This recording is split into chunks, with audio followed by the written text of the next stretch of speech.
Pourquoi le noir? La question revenait sans cesse et Pierre Soulages y apportait toujours une réponse. Comme ici, il y a 10 ans, lors d'une exposition à Rome, à la Villa Médicis. C'est l'enfance.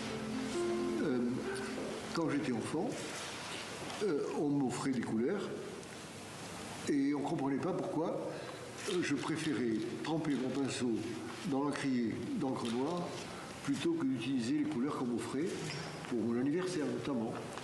Et ça désolait mon entourage. En 1979, Pierre Soulages a déjà 30 ans de carrière. C'est un peintre mondialement célébré. Exposé dans les plus grands musées, ses œuvres abstraites, larges lignes croisées peintes à l'huile ou au goudron, sur toile, papier ou verre, ont conquis le Guggenheim ou le MoMA à New York.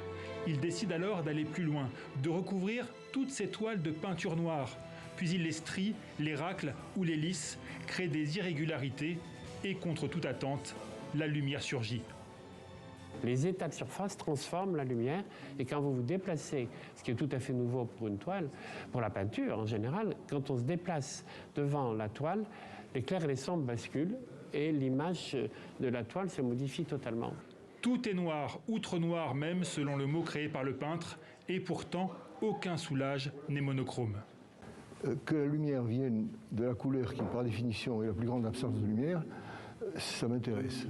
Ça a premièrement créé un trouble chez moi, et je me suis aperçu de toutes les possibilités artistiques qu'il y avait derrière ce phénomène.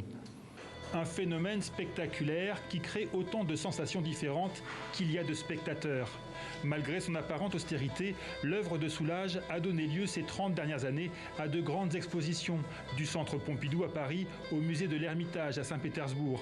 Elles en ont fait l'un des rares artistes français connus de ses contemporains au-delà du monde de l'art.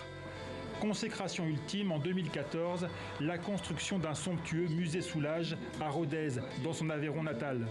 Ces dernières années, Soulages avait réintroduit le blanc dans ses œuvres jusqu'à une toile entièrement consacrée au blanc, soumis aux mêmes expériences que le noir. Pour lui, jusqu'au bout, la peinture aura été une expérience sans fin.